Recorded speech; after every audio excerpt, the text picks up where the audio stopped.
News रंग के श्रोता दर्शकों को प्रकाश बियानी का नमस्कार। दोस्तों, कई श्रोता दर्शकों ने मेरे इस कथन पर सवाल खड़े किए हैं कि भारतीय मैन्युफैक्चरर्स कच्चे माल के लिए चीन पर निर्भर होने से ट्रेडर्स बनकर रह गए हैं। मैं बिजनेसमैन नहीं हूं और ना ही कभी चीन गया हूं, इसलिए टेक्नोक्राफ्ट इंडस्ट्रीज इंडिया के वाइस प्रेसिडेंट दीपक मिश्रा के अनुभव आपके साथ शेयर कर रहा हूं।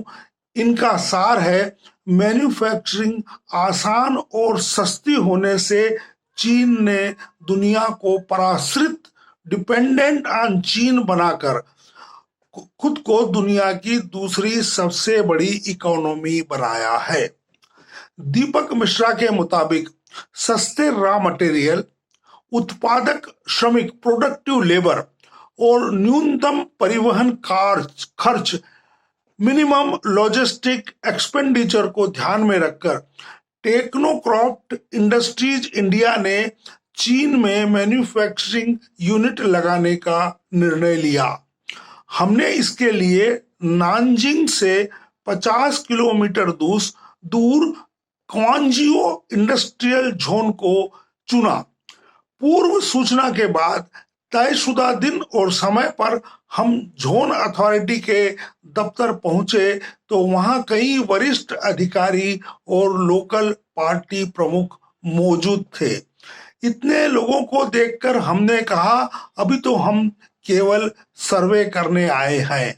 हमें जवाब मिला कि आप हमारा प्रेजेंटेशन और लोकेशन तो देखें।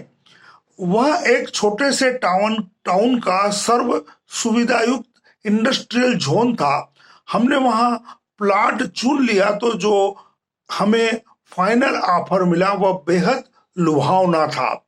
हमने कुछ अतिरिक्त सुविधा मांगी। पहली विजिट में ही चीन में यूनिट स्थापित करने के सहमति पत्र पर हस्ताक्षर कर दिए। इसके बाद जोन प्रमुख से हमने कहा, कंपनी बनाने के दस्तावेज के लिए हम नानजिंग जाएंगे। तो उन्होंने कहा, आपको हम पर भरोसा हो तो हम स्थानीय एडवोकेट, बैंक मैनेजर, आर्किटेक्ट और बिल्डर को यहीं बुलवा देते हैं, आप उन्हें चुने और काम सौंपे। श्री मिश्रा कहते हैं कि 1 सप्ताह में कंपनी रजिस्टर्ड हो गई, 4 माह में बिल्डिंग बन गई और 6ठे माह तो प्रोडक्शन शुरू भी हो गया।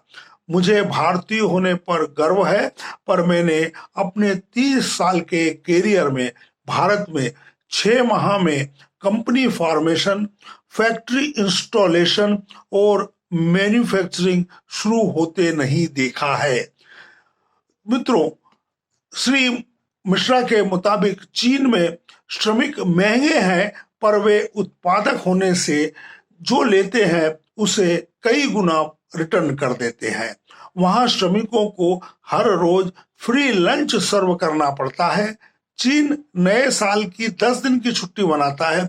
इसके अलावा लेबर डे, नेशनल डे या ड्रैगन बोट फेस्टिवल की छुट्टी होती है। वहां कैजुअल लीव सिस्टम नहीं है और नॉन वर्किंग डे बहुत कम है।